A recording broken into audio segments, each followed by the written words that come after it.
స్నేహితులారా, ఈ సమయాన్ని బట్టి దేవునికి నా నిండు కృతజ్ఞతలను తెలియజేస్తా ఉన్నాను. ప్రేమపూర్వకంగా మిమ్మల్ని అందరినీ వాక్య ధ్యానంలోనికి ఆహ్వానిస్తూ ఉన్నాను.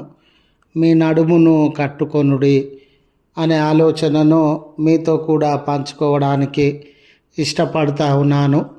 గనుక దేవుని యొక్క వాక్యమును మీరు ముగింపు వరకు ఆలకించాలని మీ కుటుంబ సభ్యులతోనూ తోటి విశ్వాసులతోనూ ఈ వీడియో షేర్ చేసుకోవాలని మీ ప్రార్థన మనవులు ఎట్టివైనను కామెంట్స్ రూపంలో కానీ ఫోన్ కాల్ ద్వారా కానీ తెలియజేయండి. నమ్మకంగా మీ కొరకు ప్రార్థిస్తాము. ఈ వీడియో మీ ఆధ్యాత్మిక జీవితంలో ఉపయోగకరంగా ఉంది అని మీకు అనిపిస్తే దయచేసి ఈ ఛానల్ను సబ్స్క్రైబ్ చేసుకునవలసినదిగా మనవి చేస్తూ ఉన్నాను. లేఖనము లూకాసు వార్త 12వ అధ్యాయము 35వ వచనము, మీ నడుములను కట్టుకొనుడి. స్నేహితులారా, ఏ పనిలో మనము ముందుకు సాగాల్సి వచ్చి ఉన్నను, అది ప్రతిరోజు మనం జరిగించే పని అయినా, లక్ష్యమైన, గురి అయినా, మనకివ్వబడినటువంటి బాధ్యత అయినా సరి అయిన సిద్ధపాటును కలిగి ఆ కార్యమును ప్రారంభించినప్పుడే మనము విజయాన్ని పొందేటటువంటి వారంగా ఉంటాం. సరి అయిన సిద్ధపాటు లేని తరుణంలో ఎన్నో చిక్కుముళ్లను, సవాళ్లను, నిరాశ, నిస్పృహలను అనుభవించేటటువంటి వారంగా ఉంటాం. ఇలాంటి తరుణంలో మరి లేఖనంలో అందు మీ నడుములను కట్టుకొనుడి అనే ఆలోచన లేఖనము తెలియజేయబడినటువంటి సందర్భంలో స్నేహితులారా, ప్రభుల వారు ఆయన మిషన్లో సేవా పరిచర్యలందు పాలి భాగస్థులుగా ఉండడానికి ఆహ్వానించుచు ఉన్న సందర్భంలో వారి ఆహ్వానాన్ని ఎదుర్కొని అంగీకరించి ఆయన పరిచర్యల కొరకు క్రీస్తు ప్రేమ సాక్ష్యము, మాదిరికరమైన జీవితము ఈ లోకంలో జీవించడం కొరకు కూడా మరి మనము సరి అయినటువంటి సిద్ధపాటు కలిగి ఈ ప్రయాణాన్ని ప్రారంభించేటటువంటి వారంగా, సాక్షి జీవితాన్ని ప్రారంభించేటటువంటి వారంగా ఉండాలి అనే ఆలోచనను ఈ భాగంలో మనము అర్థము చేసుకునేటటువంటి వారంగా ఉంటాం. ఆ దినాలలో మనుషులు పొడవాటి వస్త్రములను ధరించేటటువంటి వారు. ఆ పొడవాటి వస్త్రములు ధరించిన సందర్భంలో మరి ప్రయాణించడానికైనా కూడా, అంటే నడవడానికండి, లేక ఆయా పనులను చేసుకోవడానికైనా ఆ పొడవాటి వస్త్రములు వారికి ఇబ్బందిని కలుగజేయకుండా, ఆ పొడవాటి వస్త్రములు ఎగిరిపోకుండా, గాలికి అటు ఇటు చెదిరిపోకుండా, తమను ఇబ్బంది పెట్టకుండా నడుము దగ్గర ఆ పొడవాటి వస్త్రములను తాడుతో కట్టేటటువంటి వారు. అవి సరి అయిన రీతిగా ఉండాలి అని. అయితే ఆ పొడవాటి వస్త్రానికి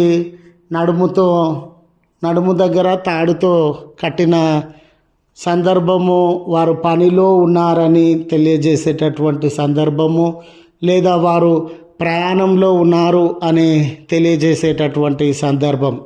ఇలాంటి సందర్భంలో స్నేహితులారా, ఒక పర్యాయము మన జీవితంలో తలపోసినట్లయితే ఆనాటి వ్యక్తులు నడుము దగ్గర తాడుతో కట్టి నడుములను కట్టుకున్నట్లయితే వారు ప్రయాణంలో ఉన్నారని, పనిలో ఉన్నారని, సిద్ధపడి ఉన్నారని, క్రమశిక్షణతో ఉన్నారని, వారు తమ పనిలో ముందుకు సాగడానికి అన్ని రీతులుగా సిద్ధపడినటువంటి వారుగా ఉన్నారని, ఈ విషయాలన్నీ కూడా వారు నడుము దగ్గర కట్టబడినటువంటి కట్టడాన్ని లేదా ఆ తాడు ఈ అన్ని విషయాలను తెలియజేసేటటువంటిదిగా ఉంది. వారు యాక్టివ్గా ఉన్నారని. అయితే ఈరోజు మనం అందరం కూడా ప్రభు సేవలో సిద్ధపడినటువంటి వారంగా ఉన్నామని, ఆధ్యాత్మికంగా మనం సిద్ధపడ్డామని, మోరల్గా నైతికంగా సిద్ధపడ్డామని, విశ్వాస విషయంలో సిద్ధపడ్డామని గుర్తుగా ఈ మాట తెలియజేయబడతా ఉంది. అంటే మీరు ప్రభు సాక్షులుగా జీవించడానికి తగిన రీతిగా విశ్వాసంలో సిద్ధపడండి, విలువలతో కూడిన జీవితంలో సిద్ధపడండి, ఆధ్యాత్మికంగా సిద్ధపడండి. ఇలా సిద్ధపడ్డప్పుడే ఎన్ని శ్రమలైనా, ఆటంకములైనా, వ్యతిరేకతలైనా, నిరాశ నిస్పృహలు కలగకుండా ఆయన కొరకే మా జీవితము అన్నట్లు ముందుకు సాగగలరు, ఆ సమర్పణ జీవితాన్ని ప్రదర్శించగలరు అని ఈ లేఖనము తెలియజేస్తూ ఉంది. కనుక ఎన్నో విషయాలలో ప్రతిదినం సిద్ధపడుతూ ఉన్నటువంటి మనము ప్రభు కొరకు జీవించడానికి కూడా సిద్ధపడాలని మనవి చేస్తూ ఈ మాటలను ముగిస్తూ ఉన్నాను. ప్రార్థించుదము. కృపగల తండ్రి, ప్రేమగల మా రక్షక, మీ పరిశుద్ధ నామమునకు వందనాలయ. మీ కొరకు జీవించగలిగిన సిద్ధపాటు మా జీవితాలలో అనుగ్రహించండి అయ్యా. లోక విషయాలలో ఎంతో సిద్ధపాటు కలిగి ఉన్నటువంటి మేము ఆధ్యాత్మిక విషయాలలో బలహీనులముగా ఉన్నాము. మమ్మల్ని మేము పరీక్షించుకొని బలపడుటకు మీ కృప దయచేయండి తండ్రి. దేవా తండ్రి అని ఈ ప్రార్థనలో ఏకీభవించుచు వారి శ్రమలను, కన్నీళ్లను మీ ఎదుట వ్యక్తపరచుచు ఉన్న వ్యక్తులను, కుటుంబములను మీరు జ్ఞాపకం చేసుకునండి. మీ హస్తములను చాచి వారి బలహీనతలను తొలగించండి. జన్మదినమని, వెడ్డింగ్ యానివర్సరీ అని ఆయా శుభప్రదమైన సందర్భంలో జ్ఞాపకం చేసుకునిచున్న బిడ్డలను మీరు దీవించి దినపు దీవెనలతో మమ్మల్ని అందరినీ దర్శించుమని క్రీస్తు పేరట వేడుకొనుచు నాము తండ్రి. ఆమెన్. తండ్రి, కుమార, పరిశుద్ధాత్మ త్రియేక దేవుని దీవెన మనకు తోడై ఉండి మనలను కాపాడునుగాక. ఆమెన్.